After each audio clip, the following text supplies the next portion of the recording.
एक, वह प्रश्न जिसने सभी युगों को झकझोर दिया।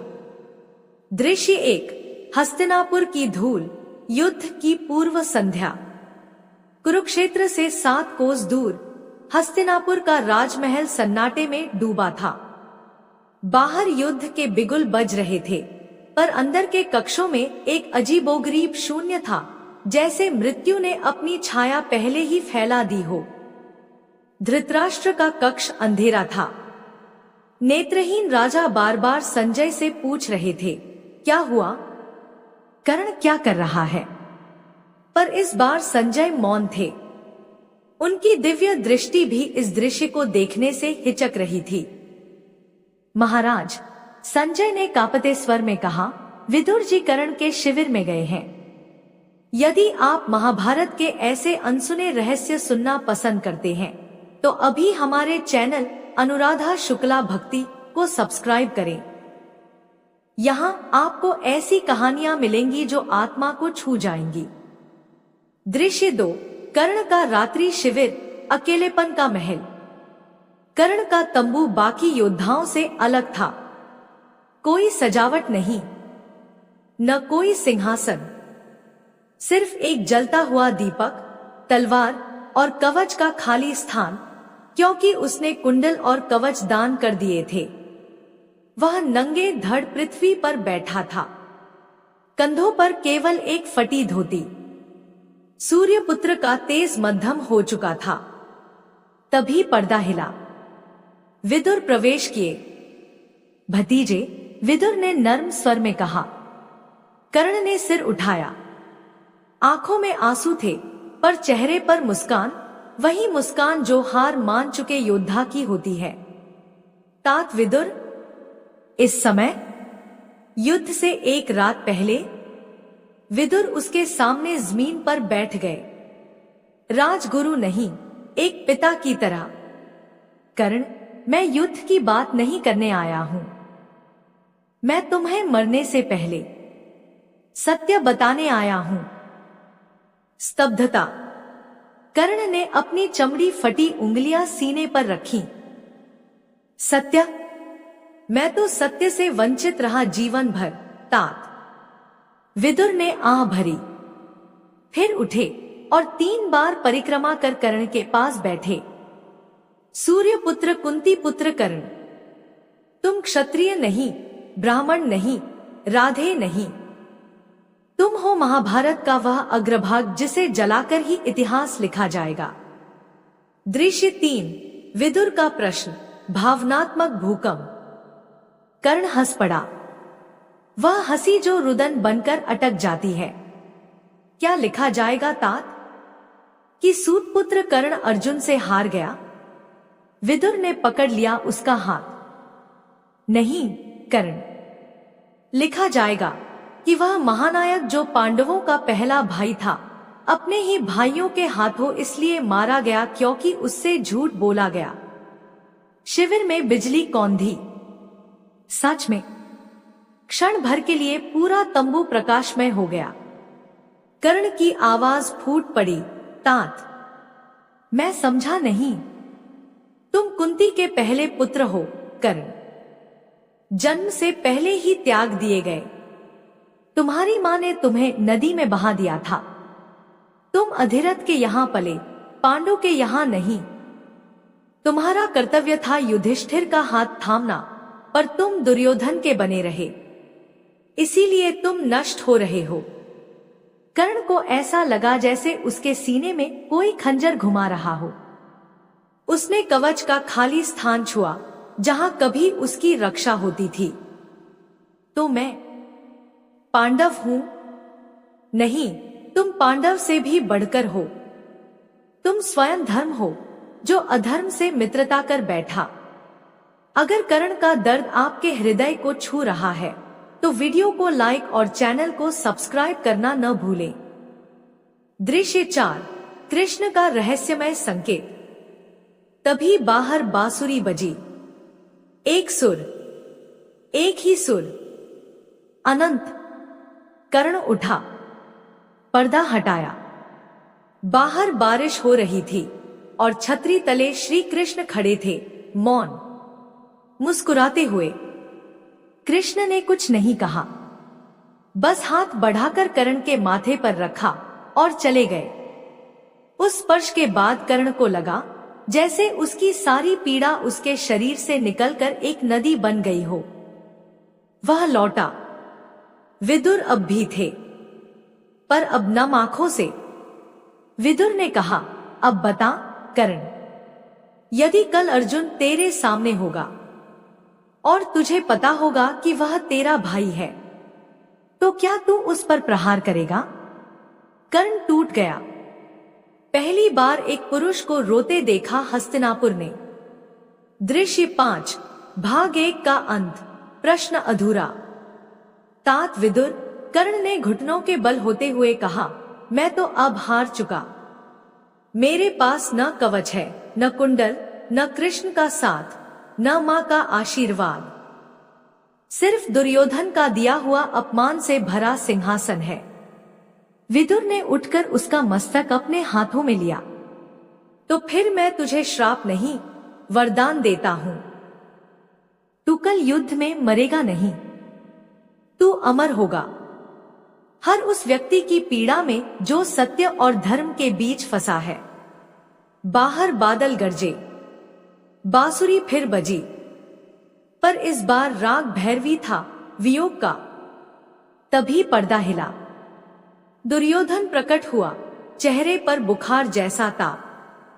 विदुर, तुम यहां कर्ण को बहला रहे हो या उसे सच बता रहे हो? विदुर हंसे, एक अजीब हंसी। फिर बोले, अब तो सच बोलने का भी समय नहीं रहा दुर्योधन। देखता रहिए कल का दृश्य। विदुर निकल गए। कर्ण जमीन पर गिरा पड़ा था। दुर्योधन ने उसे उठाया, पर कर्ण के हाथ ठंडे थे, मुर्दे की तरह। मित्र, कर्ण फुसफुसाया, तुमने मुझे राजा बनाया, पर तुम ही वह कारण बने कि मैं अपनी मां को भूल गया। दुर्योधन स्तब्ध रह गया और बांसुरी रुक गई। समाप्त प्रथम भाग। अब क्या होगा? क्या कर्ण कल युद्ध में अर्जुन पर प्रहार करेगा? क्या दुर्योधन को सच पता चलेगा? और कृष्ण की मौन मुस्कान के पीछे कौन सा रहस्य है? जानने के लिए पढ़िए दूसरा भाग, युद्ध भूमि का वह दृश्य जो देवताओं को भी रुला दे। चैनल सब्सक्राइब करें। अनुराधा शुक्ला भक्ति, सच्ची कथाओं के लिए, आंसुओं और आध्यात्म के संगम के लिए।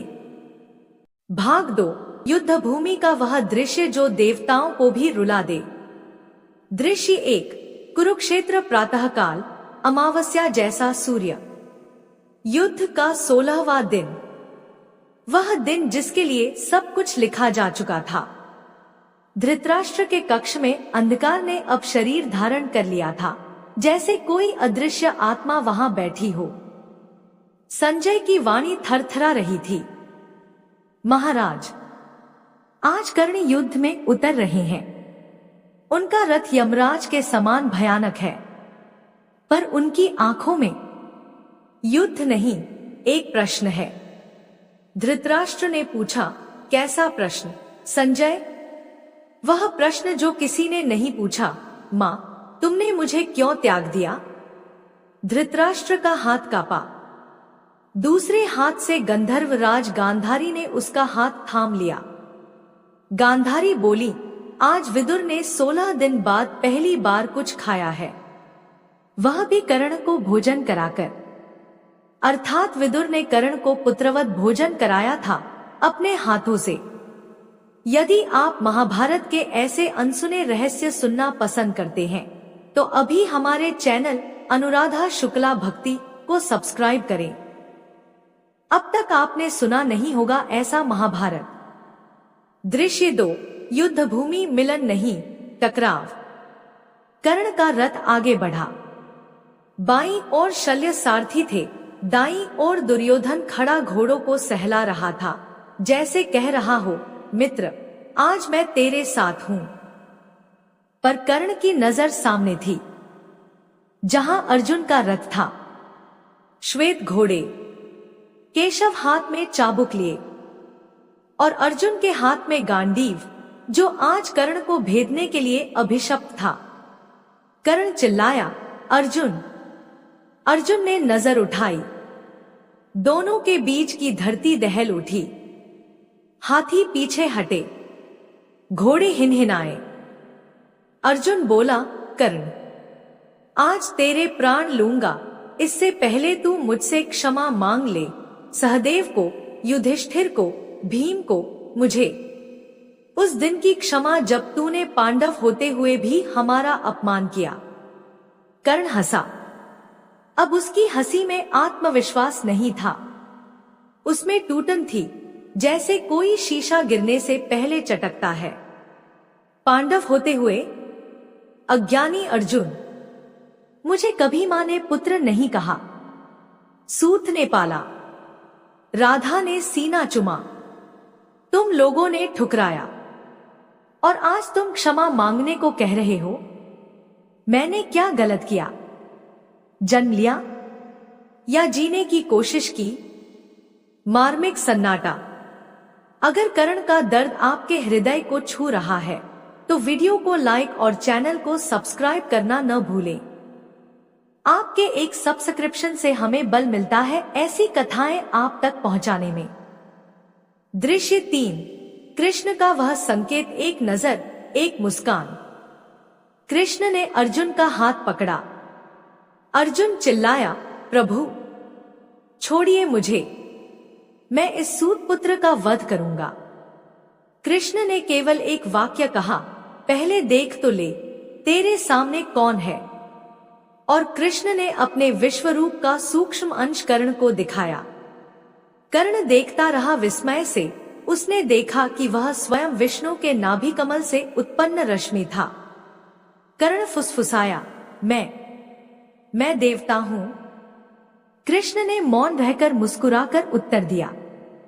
शल्य बोल उठे, कर्ण, तुम सूर्य पुत्र हो, तुम्हारा तेज अर्जुन से भी अधिक है, पर तुमने वह तेज दुर्योधन को दान कर दिया। कर्ण का धनुष नीचे झुक गया। दुर्योधन के माथे पर पसीना आ गया। वह चिल्लाया, कर्ण, गुरु द्रोण ने तुझे ब्रह्मास्त्र दिया था, प्रयोग कर अभी। पर कर्ण की आंखें बंद हो गईं। उसके भीतर विदुर की आवाज गूंजी, यदि तुझे पता हो कि अर्जुन तेरा भाई है तो क्या प्रहार करेगा। दृश्य 4। कर्ण का आत्मसमर्पण नहीं, यह युद्ध नहीं है। कर्ण ने धनुष रख दिया। पूरी युद्ध भूमि स्तब्ध। कौरव सेना हाहाकार करने लगी। पांडव सेना चुप थी। अर्जुन ने धनुष उठा रखा था, पर हाथ कांप रहे थे। कर्ण रथ से नीचे उतरा। युधिष्ठिर चिल्लाए, कर्ण क्या कर रहे हो।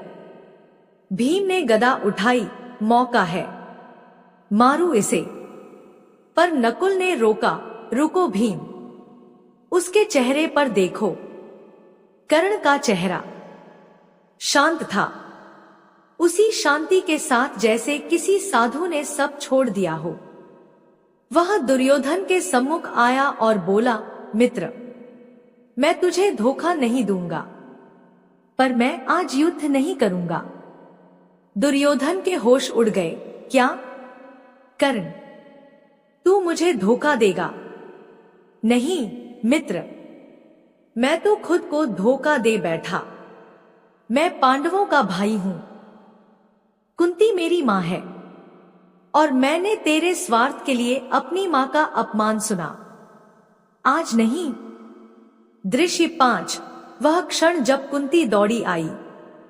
युद्ध भूमि के दूर छोर पर एक छोटा सा तंबू, उसके पर्दे फटे। कुंती दौड़ती हुई आ रही थी। उनके पीछे पानी रखती दासियां गिर पड़ी। वह चीखी, कर्ण, मेरा पुत्र। सारी सेना अवाक रह गई। दुर्योधन पत्थर का बना खड़ा था। द्रौपदी ने अपना मुंह दोनों हाथों से ढक लिया। कुंती गिर गई कर्ण के पैरों में। बेटा, मैंने त्याग दिया था तुझे, राधा ने पाला, पर मैं तेरी मां हूं, क्षमा मांगती हूं। तू युद्ध न कर, अर्जुन को न मार, या मुझे मार ले। कर्ण की आंखों से आंसू बह रहे थे।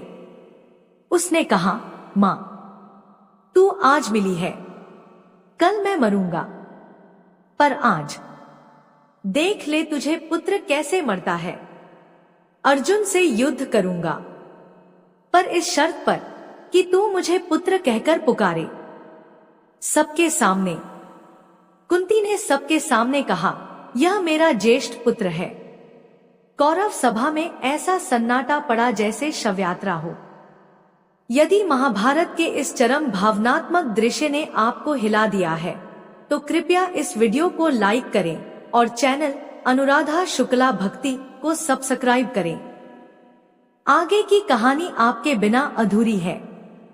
दृश्य 6, विदुर का आखिरी आशीर्वाद बिना मिले दिया गया। विदुर कुरुक्षेत्र से कुछ दूर एक पहाड़ी पर बैठे थे। उनके सामने एक दीपक था। उस दीपक की लौ से एक अक्षय सूत्र जुड़ा था, वह जो कर्ण के गले में अदृश्य था। विदुर ने आंखें बंद कर मंत्र पढ़ा। तभी उनके पीछे पांडव शिविर का एक दूत आया। विदुर जी, कर्ण युद्ध करने को तैयार है, पर बिना कवच के। विदुर हंसे, क्या कह रहे हो वत्स? कर्ण सदा कवच पहने रहता है, मैंने उसे मां का कवच दिया है। दूत चकित रह गया, मां कौन सी? विदुर ने कहा, वह मां जो कभी नहीं त्यागती, धरती, कर्तव्य, सत्य। विदुर खड़े हुए और आकाश की ओर देखते हुए बोले, हे कर्ण, तू युद्ध में मरेगा नहीं, तू जीता रहेगा हर उस व्यक्ति के हृदय में जो अपनों से त्याग दिया गया। तभी क्षितिज पर सूर्य पीला पड़ गया। दोपहर बावली हो गई। दृश्य 7, भाग 2 का अंत, वह चीख जिसने इतिहास बदल दिया। युद्ध प्रारंभ। कर्ण और अर्जुन के बीच तीव्र युद्ध हुआ। कर्ण के बाण अर्जुन का रथ हिला रहे थे, पर रथ के नीचे हनुमान थे, ऊपर कृष्ण थे। अर्जुन चिल्लाया, प्रभु, यह मरता क्यों नहीं? कृष्ण ने कहा, क्योंकि यह पहले ही मर चुका है, यह केवल अपनी मृत्यु देखने आया है। तभी कर्ण का रथ भूमि में धंस गया। शल्य ने नियम तोड़ा, कर्ण की सहायता नहीं की। दुर्योधन वहीं था, पर रो रहा था। कर्ण के पास कोई सारथी नहीं, कोई मित्र नहीं, कोई अस्त्र नहीं। अर्जुन ने वह बाण चलाया जिसका नाम आंजलिक था। बाण आया, कर्ण ने छाती पर हाथ रखा जहां उसकी मां कुंती का नाम लिखा था। बाण लगा हृदय के ठीक ऊपर। कर्ण गिरा। गिरते गिरते उसने कहा, विदुर जी, सत्य मिल गया, पर सत्य को मरना पड़ा। उसकी आखिरी सांस में मुस्कान थी, वही मुस्कान जो मां को पाने वाले बच्चे की होती है। और ठीक उसी क्षण हस्तिनापुर के महल में दीवारें हिली। धृतराष्ट्र चिल्लाए, भूकंप? संजय ने कहा, नहीं महाराज। विदुर ने कहा है, जब सत्य मरता है तो सिंहासन हिलते हैं। दुर्योधन युद्ध भूमि में चीख पड़ा, कर्ण, मुझे अकेला मत छोड़। पर कर्ण के होठों पर अब केवल 2 शब्द बचे थे, विदुर, धन्यवाद। बांसुरी बजी बिना किसी के बजाए, और युद्ध भूमि पर घने बादल छा गए। सूर्य छिप गया, दिन में रात हो गई। समाप्त द्वितीय भाग। अब आता है तीसरा भाग, विदुर का रहस्य, वह सत्य जो स्वयं कृष्ण ने भी नहीं बताया। इसमें आप जानेंगे विदुर को सब कुछ पहले से कैसे पता था, कर्ण की मृत्यु के बाद हस्तिनापुर में क्या हुआ, क्यों कृष्ण ने विदुर को प्रणाम किया, और वह अदृश्य पात्र कौन था जिसने कर्ण का तीसरा नेत्र खोला। अभी सब्सक्राइब करें जिसने कर्ण का तीसरा नेत्र खोला। अगले भाग में आपका इंतजार कर रहा है एक ऐसा आध्यात्मिक रहस्य जो आपकी सोच बदल देगा।